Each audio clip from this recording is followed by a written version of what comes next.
this will end badly. You ever thought that? You ever said that? This will end badly. You were about to say something, you were about to do something, and there's a little voice inside your head that says, oh, this will end badly. Anybody have that friend that every time they tell you about a plan that they have, you think this will end badly. Yeah, maybe you say it. It doesn't maybe do any good for you to say it, but you think this will end badly. You have that one oblivious child, oblivious to principles like cause and effect, or even gravity for that matter.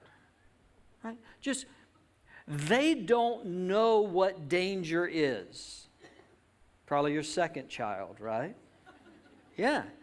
First child, they want to follow the rules. Like they're rule follower, first child. Second child can't spell rule, right? Never heard of a rule that they liked. And you see that child run off in a particular direction.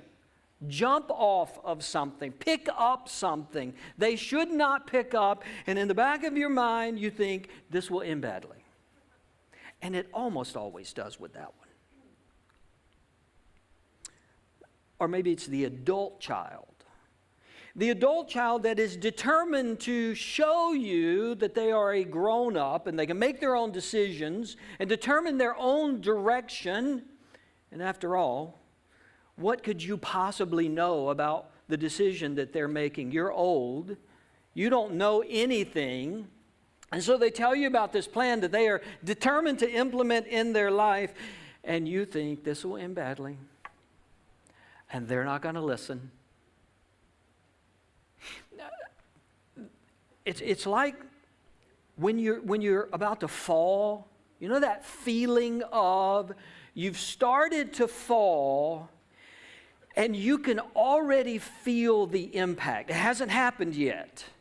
But you know you're going to hit your head, you're going to land on your shoulder, you're going to fall on your back. And there are those frozen few seconds between realizing what is about to happen and it actually happening that you feel it and you know this will end badly. This is going to hurt. You're a husband in a disagreement with your spouse.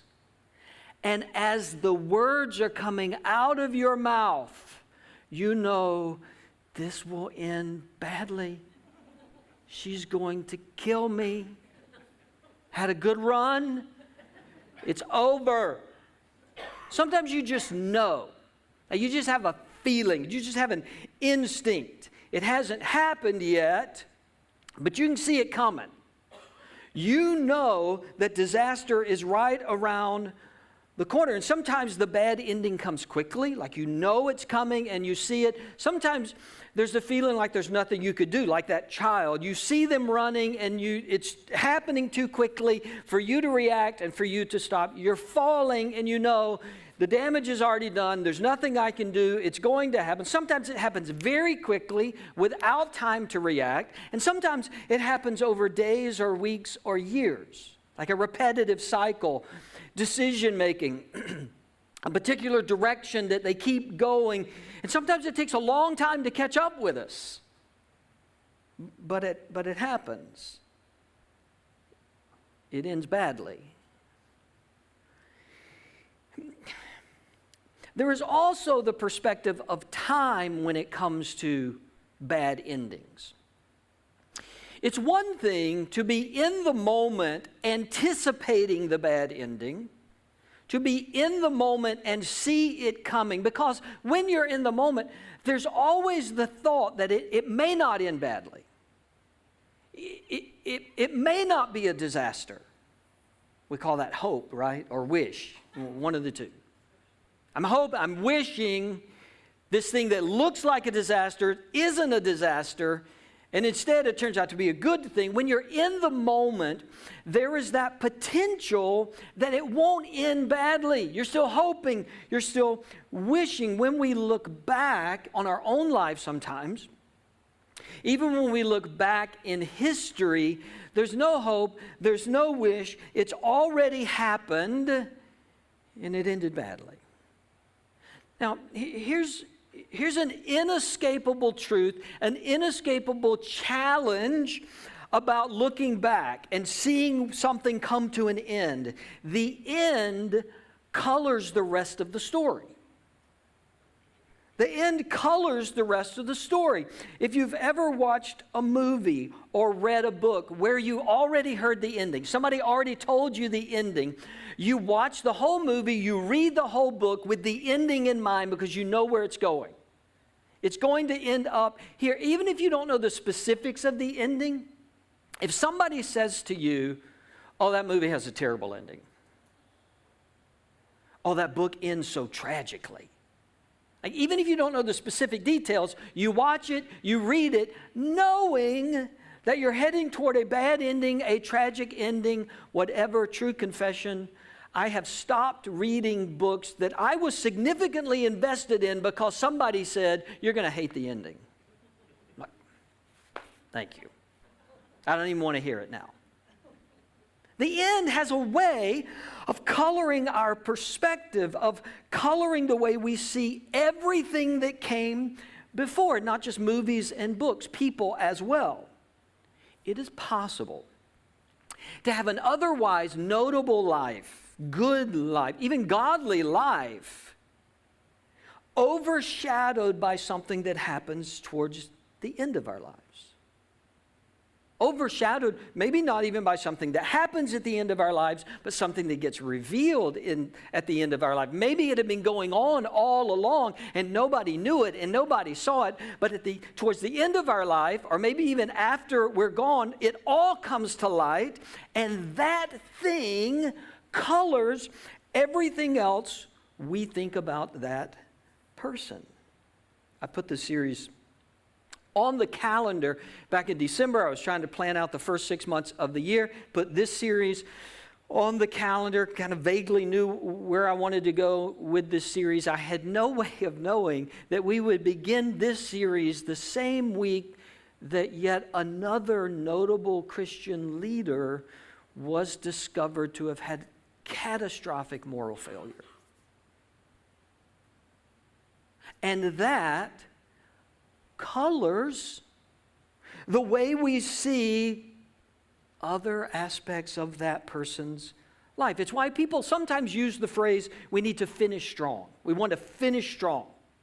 We don't want to get like 3/4 of the way through our lives and bail out.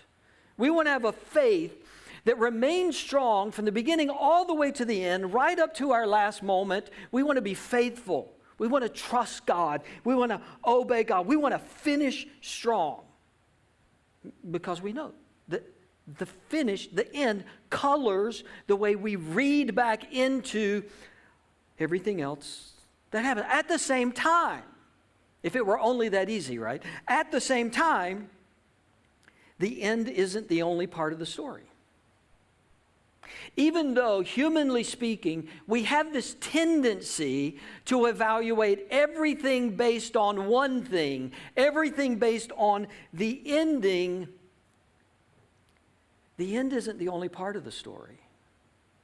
It isn't the only part of any of our stories. It doesn't even necessarily define everything about that person. Colors our perspective. Doesn't necessarily define everything about a person. We live in a time of cancel culture, and especially if it's somebody we dislike, if they say the wrong thing, do the wrong thing, post the wrong thing, repost the wrong thing, like the wrong post, if they step out of line at any point, then they're done, right? They should never have another job, get another paycheck, never be allowed to breathe ever again. We're done. We cancel them. But none of us are one thing. None of us are one thing that we said or one thing that we did. None of us are just our ending or our beginning or our middle for that perspective. None of us are one thing. We're a complex mix of a lot of things. We're all more than one thing. We're more than our beginning. We're more than our middle. We're more than our end. We're more than one decision. We're more than one good decision. We're more than one bad decision. We are a confusing mix of good and bad, wise and foolish, easy to like and very difficult to love. We are this strange, complex, confusing mix of a lot of things, and not just people in general. Not just this person we heard about one time. All of us in this room. Every single one of us, we are more than one thing. We are complex. We are a confusing mix of past and emotions and decisions. We're all more than one thing. More than that one good decision, that one bad decision. Now, the farther away we are relationally from a person, the easier it is to define them as one thing. To define them as one failure or one action or one thing that they said. Distance allows us to do that. We do this with public figures and celebrities, right?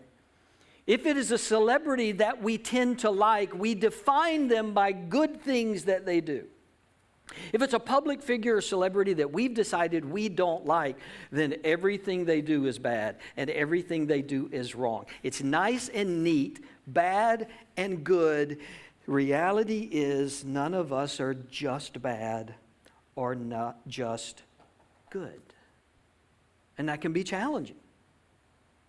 Because we are often bad and good at the same time.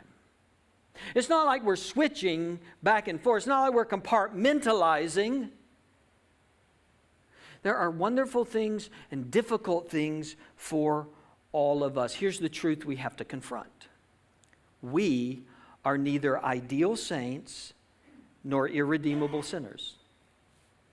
None of us here today, nobody in the world, no one who's ever lived, we are not ideal saints and we're not irredeemable sinners. Now, we love to label people.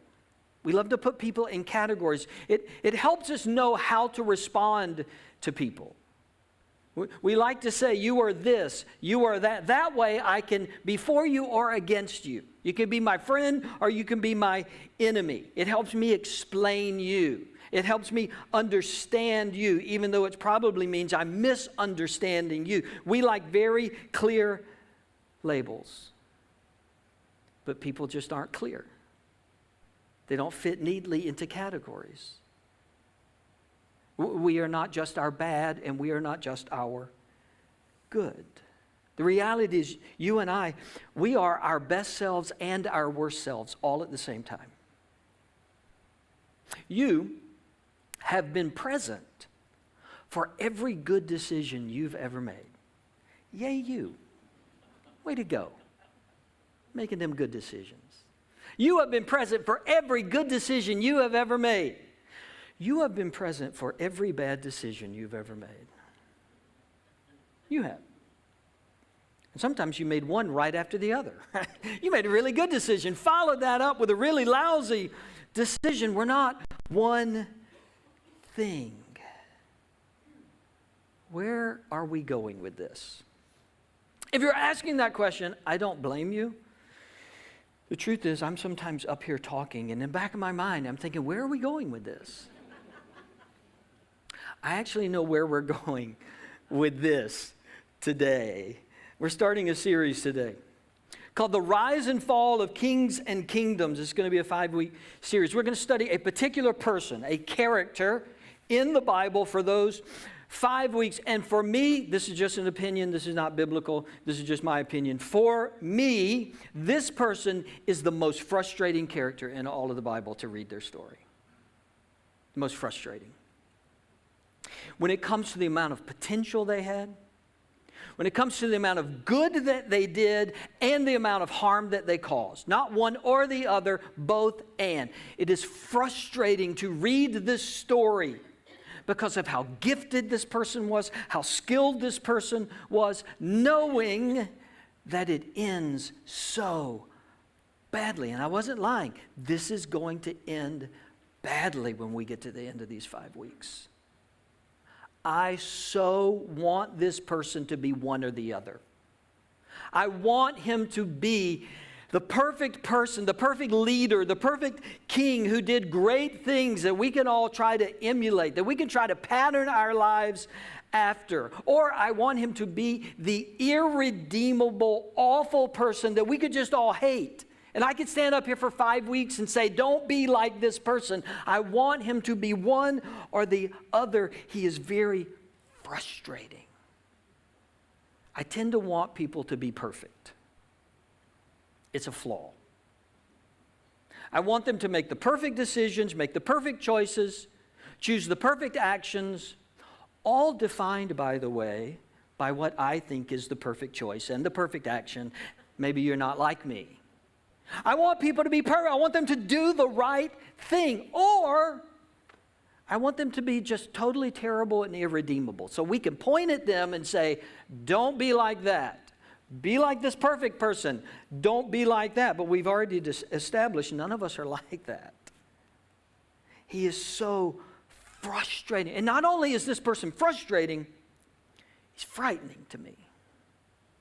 He is maybe the most frightening character in the Bible because he possesses such incredible characteristics, maybe the characteristic that we would think would protect us, insulate us from ever making really bad decisions. I know we all make poor decisions sometimes, but this quality, this characteristic that this person had, it should, in our minds, keep us from ever making a really bad, catastrophic decision. And it doesn't do that for him.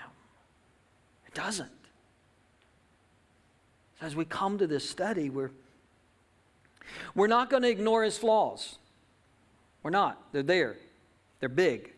And we're not going to ignore the good that came out of him, the good that was in him, the leader that he was, the person that he was, the wisdom that he possessed. We're going to say this is a complex, frustrating, frightening person that's probably a lot like me.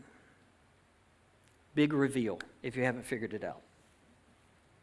For 5 weeks, we're going to study the life of Solomon, not Song of Solomon. If you know, you know. I saw some of you. You heard Solomon, you got a little anxious, didn't you? Like, oh, are we going to Song of... I'm going to be on vacation for the next 5 weeks. Some of the rest of you got a little excited when you thought it was Song of Solomon. You're disgusting. We're not studying Song of Solomon. We're studying the man, the character, the person, Solomon. Historical background. Could try to do this fast. Third king of Israel.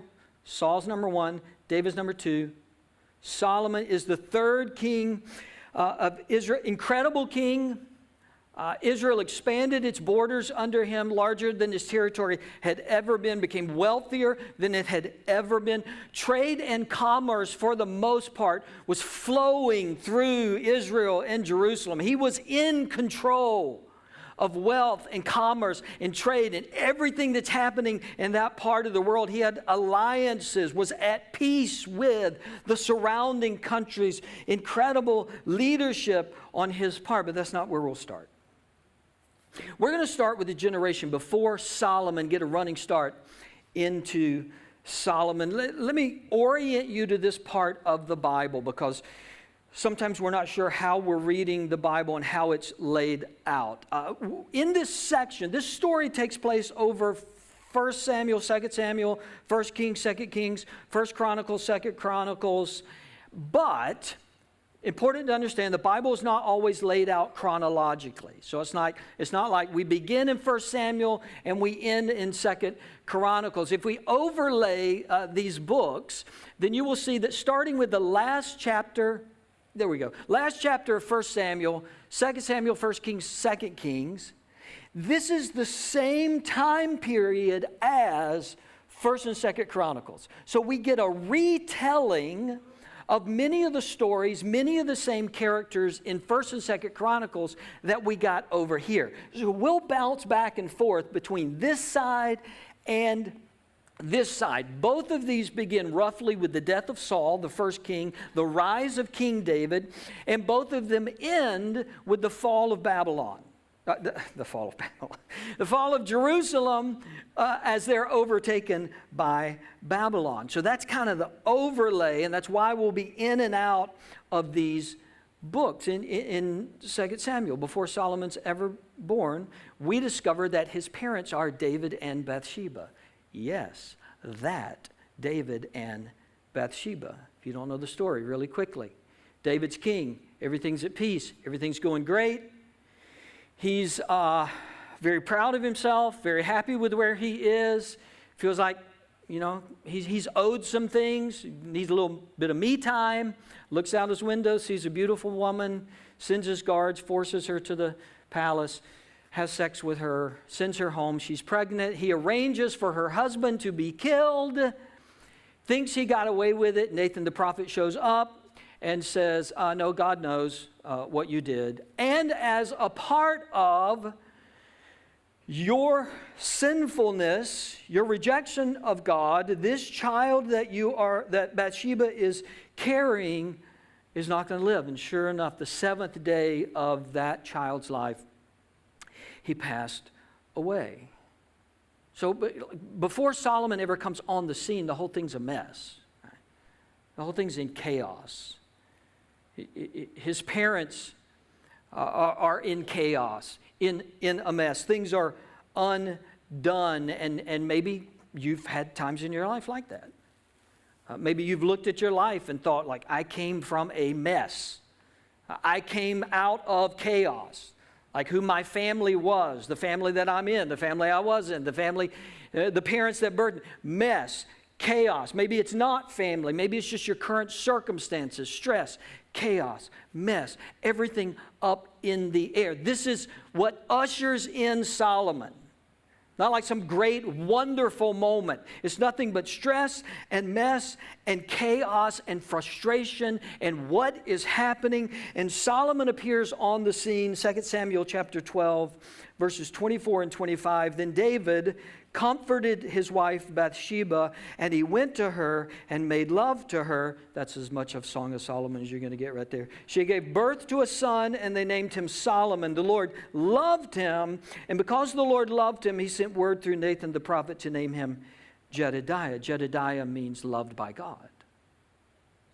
In the midst of this turmoil, in the midst of this chaos, in the midst of disobedience, murder on the part of his father, God is still loving. You're loved by God. Whatever you came out of, whatever you find yourself in the middle of, God says to you, Jedediah, you are loved by God. Whatever your name is, God calls you loved by God. Whatever the turmoil that's swirling around you, maybe it's your fault. Maybe you made that decision. Again, we're not all good decisions. We're not all bad decisions. Maybe it was your decision that caused this upheaval in your life. Know that you are loved by God. He speaks that over you today. Loved by God. Loved by God. You're more than one thing. You're more than whatever led to this, whether you were responsible or not. You're more than the family that caused the chaos in your life. You're more than the relationship, the marriage. You're more than the decision that caused this in your life. You are loved by God, and God is so good at writing a next scene. God is so good at writing a next chapter, a new verse, a new direction. The beautiful thing about God is that God writes great stories out of imperfect starts. God writes great stories out of imperfect starts.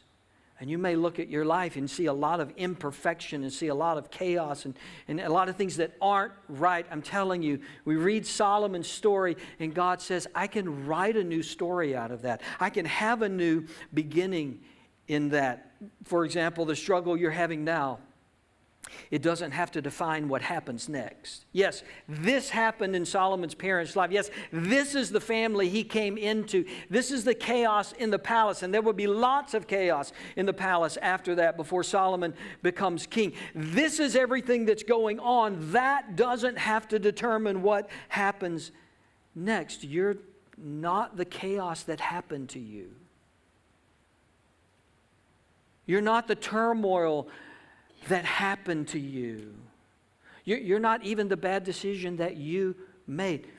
Maybe it was a bad decision. Maybe it was a wrong choice. Maybe there have been consequences that have come as a result. You are not solely defined by that thing. God is able to take difficult beginnings and write a new start if you'll follow Him. Like if you'll trust Him. If you'll walk with Him. That word if becomes really important in the life of Solomon. Solomon, if you'll do certain things, you will see certain results in your life. I'm going to skip ahead in his life just for now and catch one of these. This is 1 Kings 9, 4 and 5. God is speaking to Solomon and says, as for you, if you walk before me faithfully with integrity of heart and uprightness, as David your father did, and do all I command and observe my decrees and law, I will establish your royal throne over Israel forever. And God revisits this theme time and again with Solomon. If you will follow me, if you will obey me, if you will trust me. Me responding to if doesn't change God's love for me. Like when I recognized Jesus was the Savior who died and rose again for me, God loved me. God's never going to not love me. He's never going to unlove me. He's never going to take His love away from me. But we see throughout the Bible God saying, look, I have really good things for you. I have blessings to pour out on you. I have a direction for you. It won't always be easy. I'm not saying it's going to be a smooth path. I have good things for your future if you'll keep following me. You'll keep turning your life over to me. If you'll trust me. And this is true for us. Like there are some ifs as we follow God and God's willingness to work in our lives. One of the things Solomon teaches us is that our lives are a series of decisions. It's not just one decision, it's a series of decisions. Some of them are bigger than others. What we saw this morning, giving our life to Christ, biggest decision you're ever going to make. It's just not the last decision you're going to make when it comes to walking with God. Our life is this continual series of saying, God, I want to do it your way. God, I want to follow you. God, I want to hear from you. God, I want to obey you. God, I want to resist the things that pull me away from you. I want to decide every day, yes, God, you're going to get to lead my life. Yes, God, you're going to get to be the leader of my life. And one of the frustrating things about Solomon's life is that so many times he chose well. He chose right. He chose God over everything else. And then, so many times in his life, he chose himself. He chose expedience. He chose, well, this will work. I can make this work. He chose power. He chose wealth. It wasn't one or the other. And as we read Solomon, there was this reminder that every decision matters. It counts. Not just one way back then. Steadily, I have to keep walking with God, trusting God. Here's one of the alarming themes of Solomon's life. Our best moment is no guarantee of future best moments. And I hate that. I hate that. I want to think that there was a time when I've got this decision-making thing down. And I'm just going to instinctively, intuitively, always make better and better decisions. I'm going to have better and better moments. One best moment's going to lead to another best moment. And Solomon's life very clearly says one best moment is no guarantee of another best moment.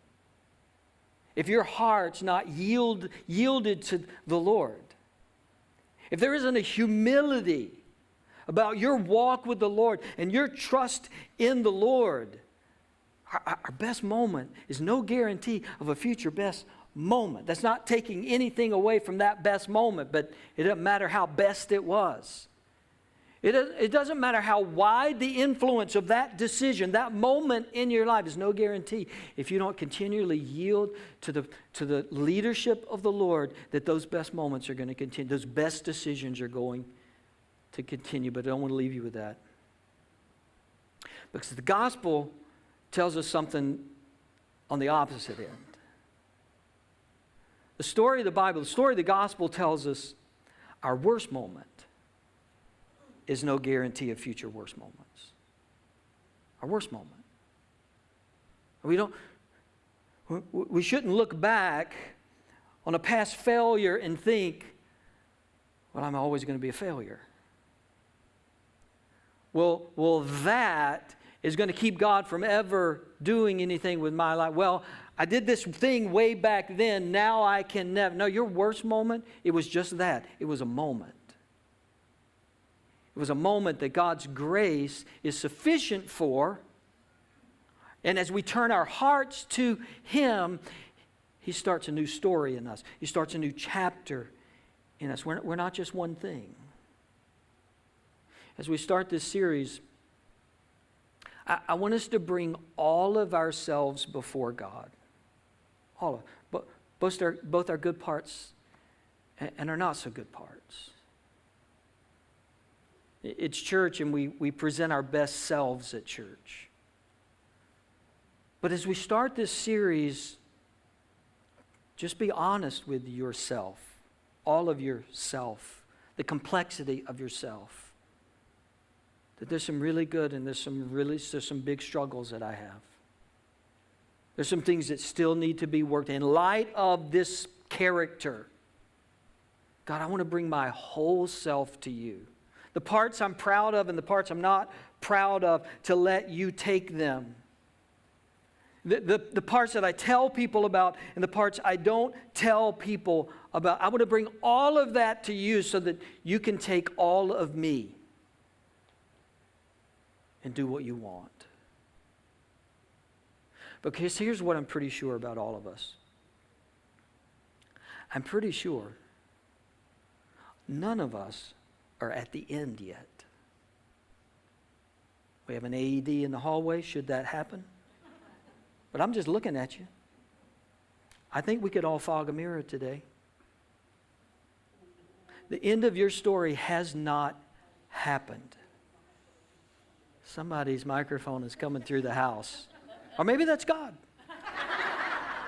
Sorry, God. I didn't mean to discount you speaking in this moment. It's not the end. I mean, the end tends to color a lot of things. It's not the end. You get to decide what the end's going to be. You and God, you get to create an end that will stamp a legacy in a life for you. So keep going. God, we thank you that you don't deceive us into thinking that we're all just going to be one thing. We're just going to be easy and great and perfect and keep making the right decisions. You give us characters, page after page of the scriptures that say there were struggles and there were times they didn't yield to God, and you hand some of that decision making to us. Will we follow you? Will we pursue you? Will we allow you to work in our lives? And today, may we bring our whole self to you. Our whole self, all of the complex parts of ourselves to you, hand them over to you and follow you and obey you. In Jesus' name, amen.